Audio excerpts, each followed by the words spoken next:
กับสวัสดีพี่น้องชาวลาวทุกคนเนาะคอยเฮดซีบีแล้ววันนี้เขาก็ซิมาลินเกมที่มีชื่อว่า Murderer ในพาร์ทที่2แล้ว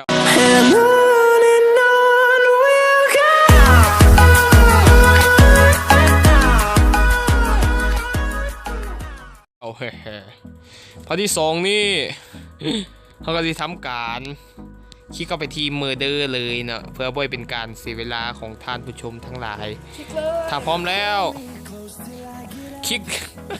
แม่จะเสียเวลาอย่างเอาทำไมมันคลิกไม่ได้แต่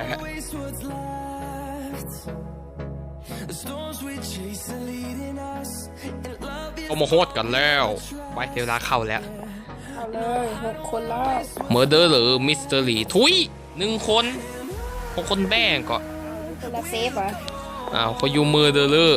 คนก็อยู่Murder 3 คนแล้วนี่เข้ามาคนแล้วแล้วคอยคือลิน3 คนใส่เขาเป็นซัวสะไดใส่สะดัวเงียบซะไม่งั้นจะเอาเทปพันปากแค่ล้อเล่นแหละอึ๊บแล้วมือใดเวลาจะนับอันนี้11 คนแล้ว11 คนคือกัน13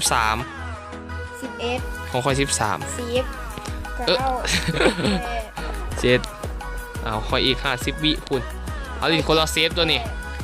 โอ้พระเจ้าช่วยไปแล้วไปค่อยกลับล็อบบี้มาหากันจะเกี่ยวกับล็อบบี้ก่อนทีเวลาจะมืดนี่อีกตั้ง30 วิคนไปลิ้นตัวอื่นก่อนซึ่งเขาจะลิ้นท่าทีนี้ปีใหม่ก็ไปแล้วนะครับแล้วก็จะเล่นของเราก่อนอีก26นะครับสวัสดีครับไอ้บักโบฟิชอันนี้มีอย่าง MGL โอ้เซียวเป็นอินโนเซนต์เรื่องของแกกรุณาสงบด้วยครับผมจะเล่นแล้วครับเดี๋ยวจะขัดหูคุณผู้ชมครับ4 3 2 1ขอได้เป็นเมอร์เดอร์ได้เป็นเมอร์เดอร์บ่ยังบ่ฮู้ซ้ำถ่าก่อนไหม6 5 4 3 1 You are innocent ฉันงั้นกูก็หนีสิจะรออะไรล่ะหนีก่อนไงท้องอย่าเรื่องของเจ้านั่นน่ะหนีก่อนจะรีเนียนเฮ็ดเนียนแอปเนียนก่อนแอปเนียนโอ้ยย่านตายบนย่านยังแอปเนียนรู้สึกว่ามันบ่เห็นเมอร์เดอร์ฆ่าข้าเจ้าแล้วกูบ่ฮู้กูจะอยู่อย่างกูหนีก่อนกะซั่นน่ะแม่งเอ้ยนี่สิจะรอหาพ่องคือนี่บ่รู้สึกว่าบุยทางหลับเลยอีหานั่นเบิ่งคือหน้าใสแต่บ่แม่นใสแท้เด้มันอาจจะฆ่ามันจะเป็นเมอร์เดอร์ก็ได้และนี่บ่มีคำว่ามิตรและศัตรูถาวรเฮาจะไว้ใจไผบ่ได้นะจ๊ะฮะไม่ยังเขาบ่สุดท้องคอย HCB ไม่ยังก็อยากถามอันนึงนะไม่ยังเอาอย่างบ็อกซี่คือตันแล้วนี่ไอศครีมรสใดกินแล้วเกือบจะตายโมโหช็อกกันแล้วทุยช็อกนี่ลิยูนี่เนียนสุดแล้วบุ้ยไผเห็นค่อยแน่นอนอุ้ยอีนั่นโอ้เป็นไผยูสว่าค่อยจะบ่เกี่ยวค่อยบ่เกี่ยวก็คนไม่จำเป็นก็ต้องเดินจากไปโมแมนละไอ้สัตว์เร็วสงสัยยูนี่จะมีทางลับทางลับนั่นแหละกูรอด I feel good ตึ๊ดอยู่ไสวะเป็นหยังวะ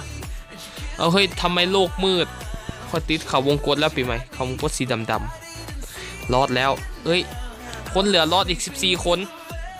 แล้วค่อยเป็นผู้เหลือรอดคนเดียวที่ยังยืนยัดอยู่นี่ได้โดยที่บ่ถูกฆ่าอีนั่นมัน3 คนส่วนต้องเป็นเมอร์เดอร์เจ้ากระเขี้ยวหนีตัว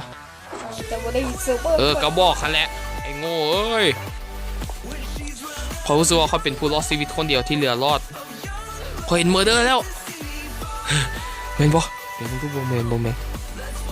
อีหานต้องเป็นเมอร์เดอร์แน่นอนเขาต้องใส่อีหานนะอีหานต้องเป็นเมอร์เดอร์บัดใช่แล้วใครเป็นเมอร์เดอร์กันแท้ เฮ้ยลุ้นอีฮาต้องเป็นอีฮาผมเอาเฮีย เกือบ อีฮานั้นเป็นเมอร์เดอร์อ้าวโบแมนแล้วไปลงใจเอาเฮ้ยบักฮานเป็นเมอร์เดอร์ตัวหัน กูได้กินก็เผื่อคอยได้ เฮ้ย สิบสาม มีคนฆ่าเมอร์เดอร์กับเฮาแล้วเชยโยโอ้สงสัยเดี๋ยวนี้มีคนถึกฆ่าอีฮานเป็นเมอร์เดอร์กูว่าแล้วงั้นก็หนีค่ะสันนะแอปเนียนมึงจะเอ้าเฮ้ยมีคนแอปเนียนกับเฮาลงไปดีกว่ายูนี่ก็มีความหมายย่านเมอร์เดอร์เฮ้ยยูนี่มีขั้นใดชึบเอาเชี่ยไม่ได้ละหนีสิจะรออะไรล่ะก็คนไม่จำเป็นโอ้แกคือเมอร์เดอร์สินะ ใช่แล้ว ไม่ใช่แกแต่ถามอีกคนนึงเรามีเมอร์เดอร์ปักปนกับพวกเรา ของคอยล้นแล้ว ล้นแกก็ซื้อปืนสิโง่ โมหูซื้อ I am on tree คืออะไร ข้อยกำลัง เฮ้ยเมอร์เดอร์นี่เงียบก่อนเมอร์เดอร์โอ้พระเจ้าเมอร์เดอร์เวทเมอร์เดอร์แล้วอีผู้หญิงสีบัวอีผู้หญิงบัวสีกูรู้สึกว่ากูลบอยู่นี่กูรู้สึกปลอดภัย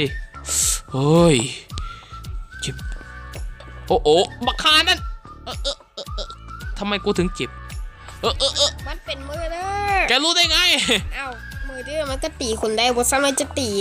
กระสันหนีตัวจะอยู่หาพ้องหนีก่อนไอ้สัตว์มันมาบอลมาบ่มันยังนำมาโอ้ยมึงอย่าฆ่ากูแห้งปัดน้ำพุ่นนะหนีอยู่หาพ้องโอ้อีหานั่นแน่นอนโบแมนมาฆ่าอีหาโบแมนกูก็หนีสิจะรออะไรล่ะวิ่งหนีวิ่งหางจุกตูดวิ่งตูดจุกหางหาก่อนแล้วกูก็ต้องเข้ามาในบ้านคืนคือเก่ากูกับพวกหัวเป็นก็ต้องเข้ามาในบ้านคืนเมอร์เดอร์หายไปแล้วครับคอยหูซื้อว่าเกมนี้เขาจะชนะแน่นอนผู้รอดชีวิตเท่ากันเหลือตั้ง12คนพุ่นไม่ต้องย่านนะไผจะตายโอ้บักอเล็กเป็นเมอร์เดอร์กูว่าแล้วบักอเล็กเอ้ยมึงจะทำกูไหมหยังโอ้ยลุ้นช่วงนี้มีลุ้นครับหนีสิอีฮานี่เป็นคนฆ่าเมอร์เดอร์กูเข้าใจมึงผิดขอโทษได้หักได้เจ็ดแล้วเดี๋ยวกูว่าได้ปืนมีคนถือฆ่าอีฮาได้โอ้โบแมน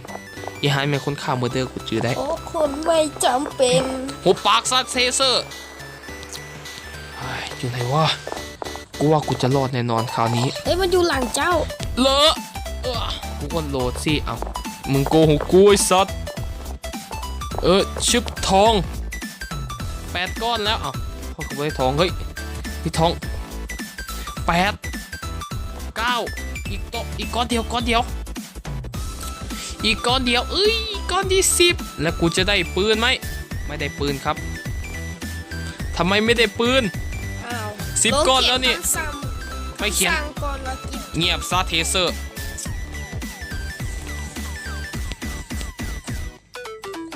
พูดมากแล้วแหละ เจ้าต้องเขียนคำสั่ง ไม่เขียนอย่าไม่เขียนแล้วไม่เขียนถ้ากูตายกูขอตายพ่อมึงตายเฮียกูไม่ใช่เมอร์เดอร์ I am not murder กูไม่ใช่เมอร์เดอร์จะมาตีกูทำไมจบ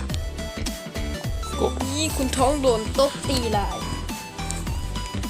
ผมปากซะเทเซอร์เฮียไม่ชึบเอาเมอร์เดอร์แกนะแกเมื่อไรฉันได้ฆ่าแกเนี่ย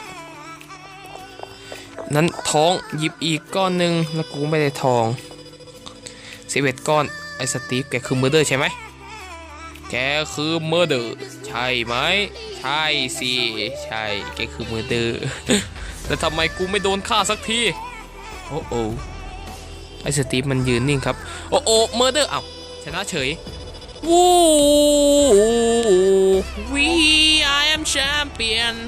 กูชนะแล้วอีดอกชนะแล้วชนะเดี๋ยวกูกลับเองนะชนะแล้วครับ ว่าคนละ แล้วก็แลกกลับมาแล้ว ว่า โอเคครับถ้าคุณชอบก็อย่าลืมกดไลค์ให้ผมนะครับสำหรับวันนี้ต้องขอลาไปก่อนจริงๆเพราะผมติดธุระครับถ้าชอบอย่าลืมนะครับกดไลค์ครับและอย่าลืม กดไลค์ที่แฟนเพจ Facebook HCB Studio และอย่าลืมกดไลค์ให้ผมสำหรับวันนี้ลาไปก่อนครับวู้